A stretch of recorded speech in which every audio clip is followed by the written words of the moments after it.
Tokrat v občinskem informatorju. Obeležitev pekrskih dogodkov. Občina Destrnik praznuje 23. rojstni dan.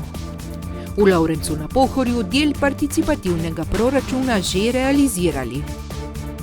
Nas v Mariboru čaka celotno zbiranje odpadkov od vrat do vrat. V Mariboru o prepotrebnih vlaganjih v zdravstvo.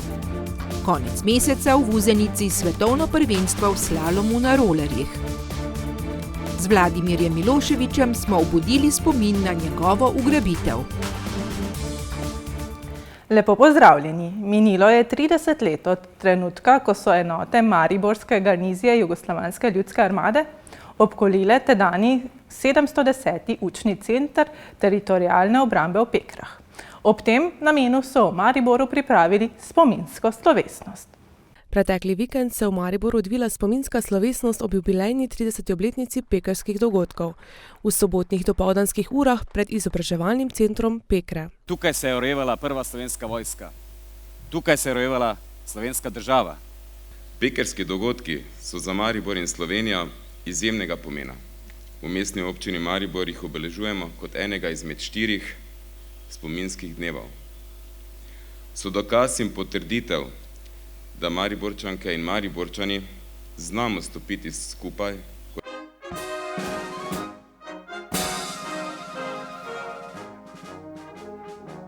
Tistih dni se je spomnila tudi nekdanja predsednica skupščine občine Maribor. Iščem definicijo besede domovina, pa sem v zadregi.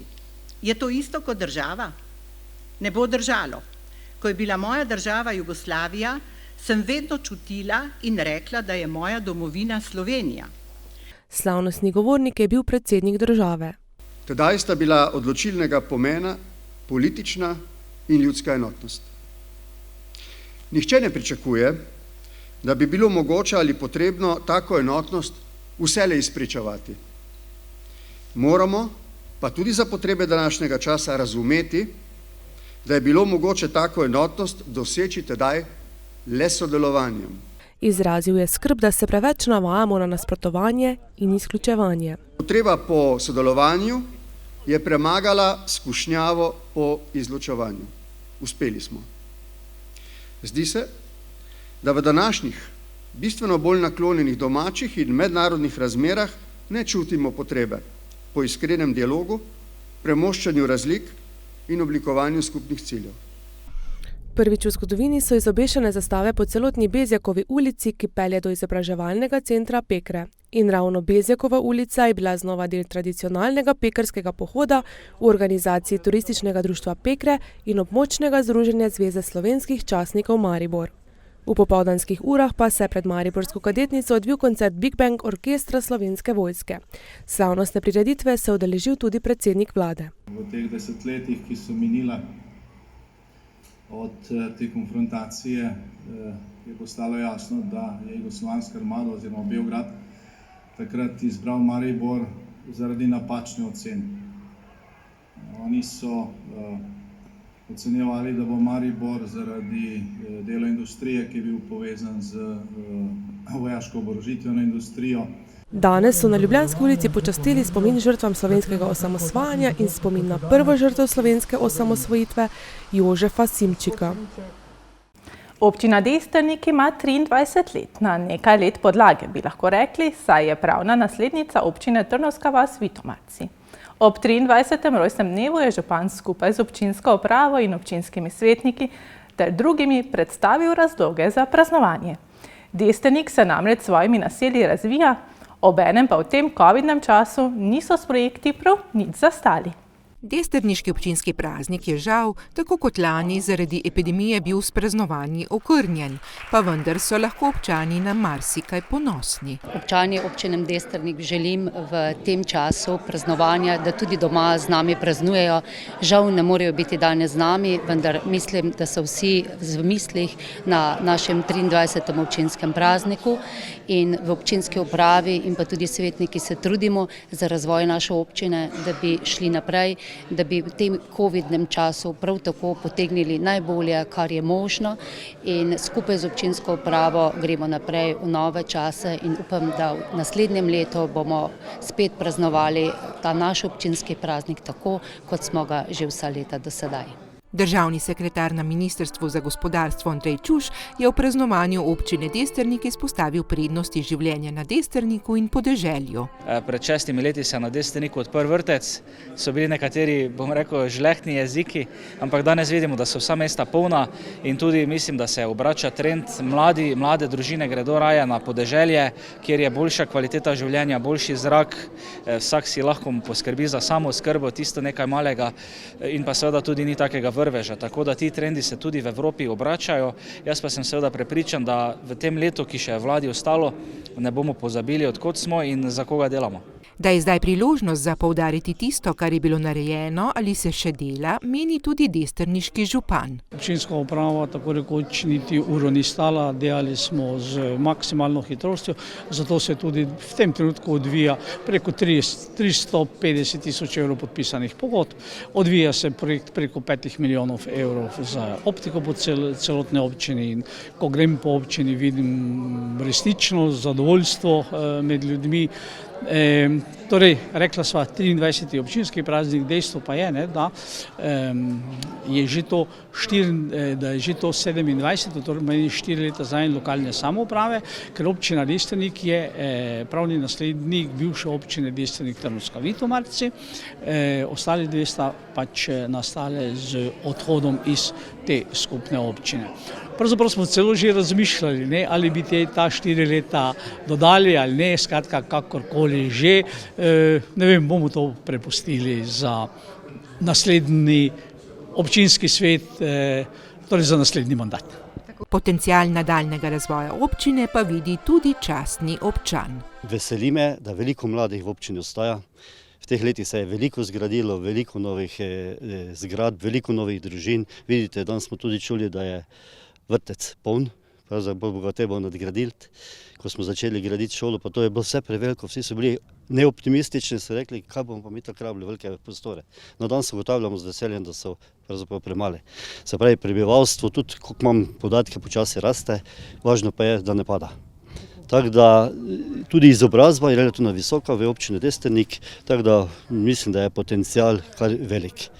Me pa veseli, da smo danes oziroma zdaj uspeli tudi narediti še našo informacijsko avtocesto, optiko. Prej sem že omenil, da smo imeli že en izmed prvih v Sloveniji internet, vsaka hiša, danes ali pa v tem letu najbrž bo imela vsaka bajta, vsaka hiša, vsako gospodinstvo svoj priklop na optiki in tudi seveda parcele, ki so pripravljene za grajenje, že imajo priklope, tako da tisti potencialni investitorji se lahko že veselijo. Ob tem pa pravi, da bi rad opogumil mlade družine, da še naprej ostajajo v teh krajih in skupaj skrbijo za razvoj občine.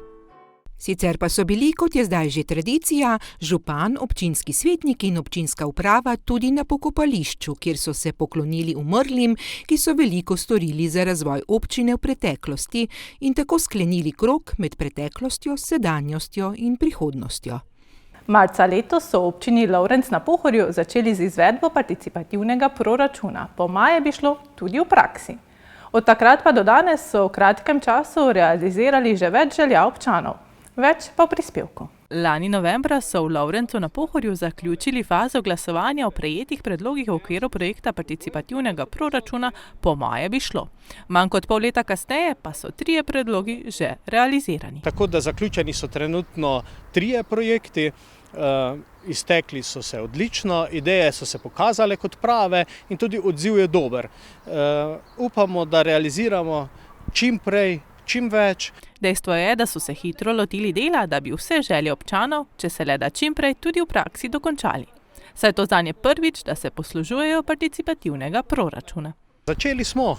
To pomeni, da smo v letošnjem letu že izvedli 3 ideje občanov, ki so bile izglasovane, seveda v skupni vrednosti skoraj 15 000 evrov. Čaka nas še kar nekaj dela, ampak to, kar smo lahko pričeli izvajati, že delamo. Participativni proračun po maje bi šlo izraža volje in želje občanov. Za preostanek sredstev bodo občani Lovrenca na Pohorju predloge lahko oddali tudi v letošnjem letu. Izvedba le-teh pa se bo uvrstila v leto 2022. Seveda pa imamo v letu 2021 nekaj projektov, nekaj pa v prihodnjem letu. Ravno smo tudi z pripravo gradiv za drugi krog glasovanja participativnega proračuna, torej za sredstva, ki so v lanskem letu še ostala, skoraj 40 tisoč evrov, in tudi čakamo na prve delavnice. Zadeva teče krasno. Uredili so že makadamsko cesto na Ruti. Participativni proračun so realizirali tudi v naselju Kumen, kjer se je uredil spodnji del ceste od mostu do Jakopičevega ovinka. Sedaj so to vlaganja v cestno infrastrukturo, to pomeni tam, kjer so krajani želeli, da se izvede vlaganja v cestno infrastrukturo, čakajo pa še kolesarske postojanke, kuharica, tržnica. Nazadnje so v mesecu maju v okviru participativnega proračuna zaključili še en izglasovan projekt, ki bo bistveno prispeval k večji prometni varnosti v kraju. Postavitev 9 obcestnih ogledal v naselju Rdeči breg. V Mariboru je pogosto mogoče opaziti prepolne zabojnike za smeti na ekoloških otokih, hkrati pa številne odpadke, ki tja ne sodijo. V lanskem letu so na Snagi umaknili kar nekaj ekoloških otokov, druge so prekvalificirali.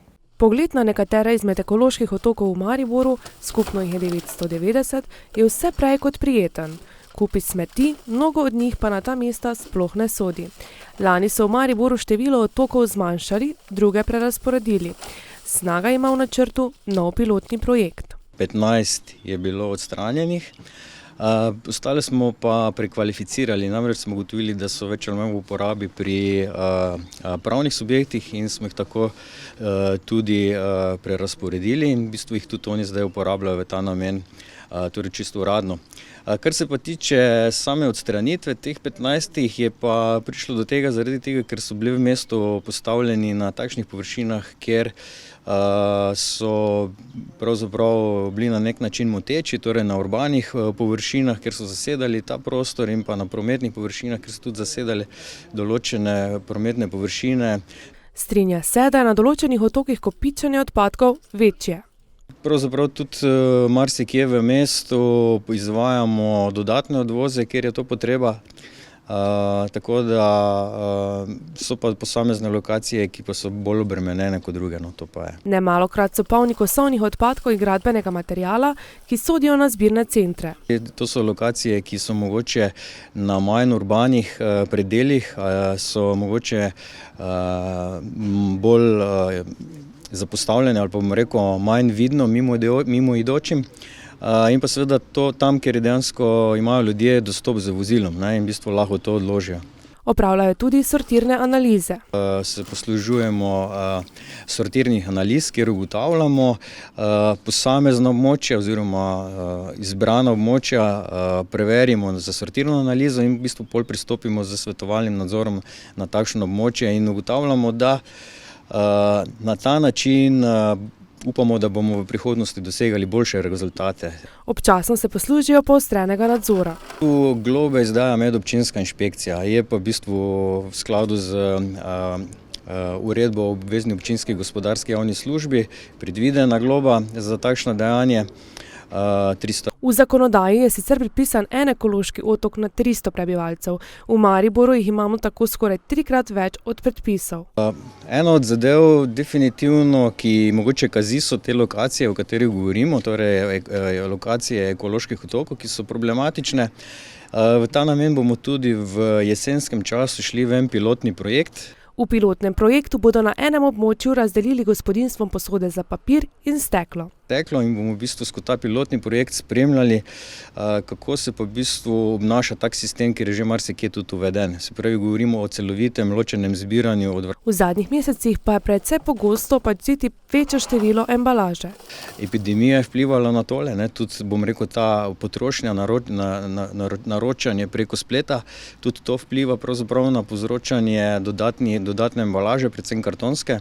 in kadar v bistvu se soočimo z neko škatlo, jo je potrebno stisniti, predno jo oddamo na posodo na zbirnim centrom. Dokazovanje odgovornosti, kdo je odvrgal napačne odpadke, je sicer precej težavno, pa tudi kršitelji so polni izgovorov. Očitke mnogih krajanov, da snaga neredno prazi posode, pa na snagi zavrnejo. Na mestni občini Maribor se je odvil sestanek vodstev mestne občine Maribor, Ministrstva za zdravje, Univerzitetnega kliničnega centra Maribor in Univerze v Mariboru. Tema pogovorov so bili srednjeročni in dolgoročni načrti UKC Maribor in medicinske fakultete. Minuli konec tedna je Maribor obiskal minister za zdravje Janez Poklukar. Na mariborski občini se je odvil sestanek, na katerem so z UKC Maribor in Univerzo v Mariboru govorili o načrtih UKC Maribor in medicinske fakultete. Nujno je v naslednjem obdobju na kadrovskem področju in pa na področju ustrezne infrastrukture investirati na področju zdravstva. Spregovoril je tudi o prioritetah na področju zdravstva v našem mestu. V tej fazi že v bistvu poteka selitev pljučnega oddelka iz Pohorja, tako da ta je sigurno na prvem mestu in pa ključen.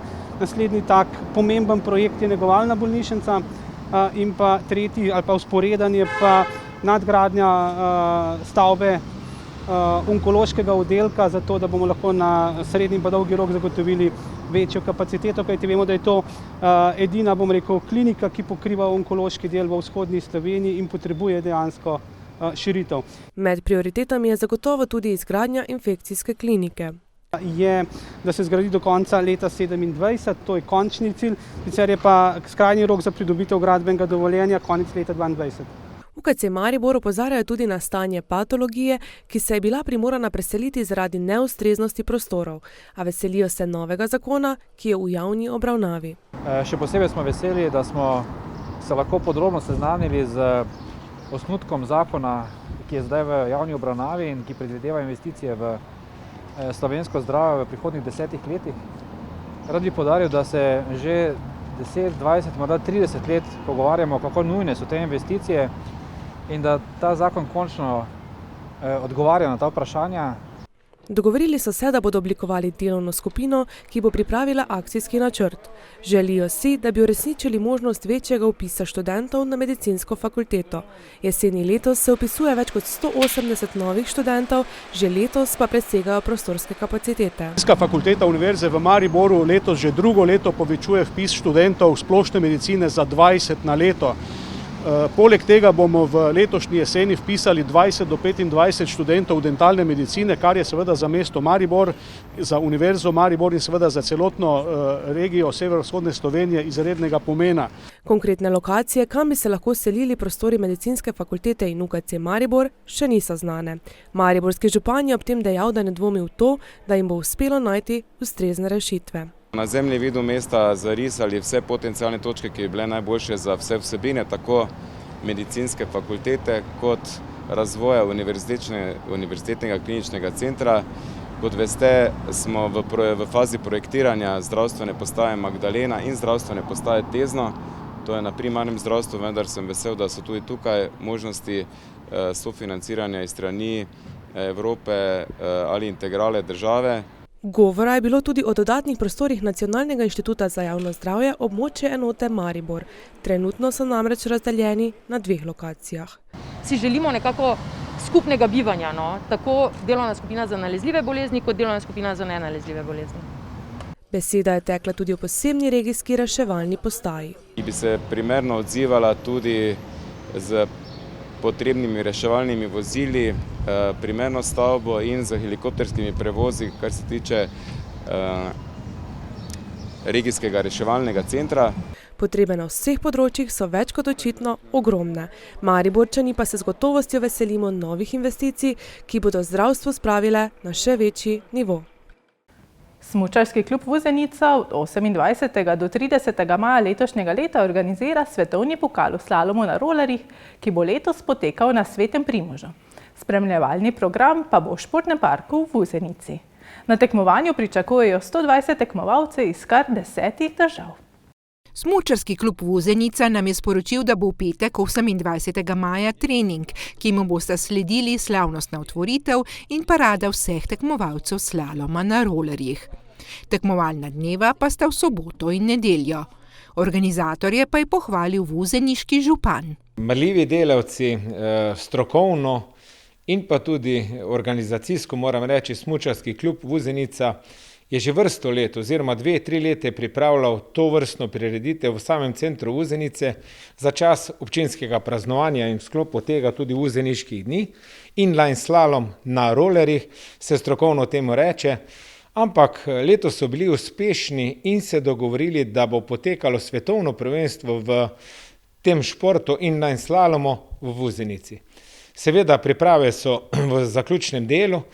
Kot rekoč organizator smučarski klub Vuzenica, glavni pokrovitelj ali sponzor tega dogodka je občina Vuzenica. V soboto bodo tekmovali tako moški kot ženske, v nedeljo za pokal Vuzenica Open kot tudi za svetovni pokal. Po dosedaj znanih podatkih se bo v živo lahko udeležilo prireditve do 50 zunanjih obiskovalcev.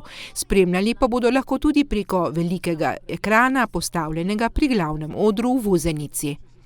Do proge bo vozil brezplačni avtobus. Kot rekoč, trasa je spremenjena, lokacija je drugačna. Na drugi lokaciji, kot so bili običajni inline slalomi v preteklih letih, gremo predvsem iz centra Vuzenice na zaseljek Svetega Primoža na Pohorju, ker pač je tudi naravna danost letnega športa, ki se lahko primerja z slalomom na snegu, zdaj na rolerjih v bližini. In upam, da bomo tudi to dobro promovirali, predvsem v turistične namene. In seveda mi, občina, trdno stojimo ob tem. Zahvaljujemo seveda se smučarskemu klubu, ki je tovrstno tekmovanje z državnega nivoja pripeljal oziroma svetovnega nivoja pripeljal v našo občino in s tem pravzaprav pokazal, da nismo samo tako majhni, kot se na zemljevidu vidi, ampak po organizacijskem delu, predvsem na zaslugi smučarskega kluba in številnih prostovoljnih društev, vidimo, da se lahko kosamo z velikimi. Če bo vse šlo po načrtih, pričakujejo organizatorji okrog 80 tekmovalcev iz tujine in 30 do 40 tekmovalcev iz Slovenije. Zdaj je prijavljenih že več kot 50 tekmovalcev iz tujine. Domači se po praksi prijavljajo med zadnjimi, so nam še sporočili iz smučarskega kluba in dodali, da je bil v Vuzenici predlani že en tekmovalec iz Nemčije in bil navdušen nad organizacijo in ponesel dobro ime v tujino. Iz domačega kluba bosta v tekmi za svetovni pokal tekmovala Leon Habermann in Matic Helbel. Vsi drugi tekmovalci iz smučarskega kluba Vuzenica pa se bodo pomerili v kategoriji Open. Na slovesnosti pekrskih dogodkov smo govorili z Vladimirjem Miloševićem, takratnim poveljnikom Mariborske teritorialne obrambe, ki so ga ugrabili na pogajanjih v stavbi Mariborske občinske skupščine. 23. maja 1991 je Jugoslovanska ljudska armada v času priprav na razglasitev samostojnosti obkolila izobraževalni center v Pekrah. Med pogajanji so armadni specialci ugrabili Vladimirja Miloševića, tedanjega poveljnika Mariborske teritorialne obrambe. Z nami obudi spomine. Mineva 30 let. Kako se spominjate tistih trenutkov? Veste, 30 let nazaj se mogoče boljše spominjam, kot pa tisto, kar se dogaja zdaj. Časo se spominja z veseljem in zgodbo nam opiše z nasmehom na obrazu. Spominjam se tega z veseljem, ker takrat ni bilo levih, ni bilo desnih, ni bilo črnih, rdečih, zelenih ali kakšnikoli so zdaj, ampak bili so Mariborčani, teritorialna obramba, policija, upravni organi in moram vam reči to, da zelo dobro se spominjam tega, da je bilo sodelovanje med temi, med milico, takrat je bila milica, med teritorialno obrambo, med upravnimi organi in varno službo tako, da je nekaj neverjetnega. Maribor je to dokazal že daleč nazaj in ostal je isti. To je razlika med Mariborom pa drugimi slovenskimi mesti. In zakaj so tedaj izbrali ravno Maribor? Tega, ker so mislili, da v Mariboru tu je dosti bilo priseljencev, pa teh, ki so delali tu iz drugih republik in so mislili, da bodo imeli podrško od teh ljudi. Drugo pa, ker je tu bil učni center in takrat so oni mislili, da bi onemogočili delo učnega centra in te vojake, naše slovenske vojake, ki so bili takrat tu, bi odpeljali v svoj učni center. Njihov načrt ni bil uspešen, noč kasneje pa so ga ugrabili. Vest je razburila Mariborčane, zato so se začeli zbirati pred vojašnico. Ravno tu Kozbek je bil vodja, izredno dober vodja tega učnega centra in to so ugrabili, oni so bili ugrabljeni ta dva vojaka, starešina in so naši neki ti samovci, ki so bili tu praktično, pa ki jih je nekdo drugi poslal, da ugrabijo, so ugrabili in predali takratnemu vodji Kozbeku.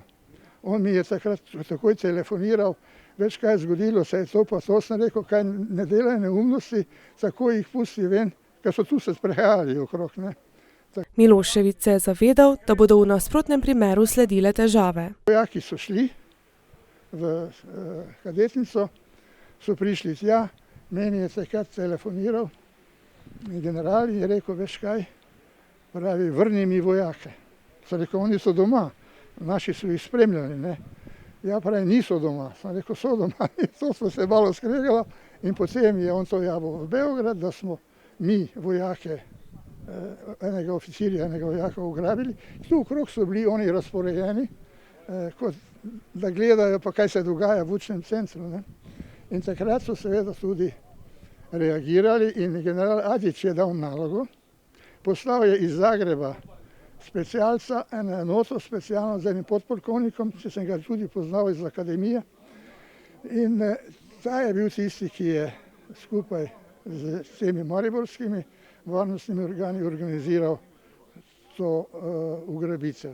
Pozneje je izvedel, da so hoteli, da javnost vidi, kaj počne JLA v Sloveniji. Ugrabitev je to nekaj groznega, veste. Nihče se ne počuti dobro, če mu na vratu držijo pištolo, da drugi z avtomati merijo v ostale tam okrog. Tako da policija je pa bila, takrat ni bilo policajev zraven, so jih po nekem ukazu odstranili, ne. Po njegovi ugrabitvi se je sestalo predsedstvo Slovenije in pred improviziranim vojaškim sodiščem mu je bila izrečena oprostilna sodba. Sojenje v vojašnici. Prišlo je sodišče iz Ljubljane, vojaško sodišče. Predsednik sodišča me je potem obvestil, da ob koncu, da nimajo dokazov, da sem jaz bil ta, ki je povzročil ugrabitev in so me pustili. V tem je pa že prišel nalog, ukaz, da me s helikopterom odpeljejo v Beograd. Helikopter je krožil že tu zgoraj, vendar ni mogel pristati, ker so naši pripravili topove za protizračno obrambo in so si izvedeli in takrat je tudi, so me pustili ven. To se vidi potem na tistih snimkih na televiziji in tako dalje, ne.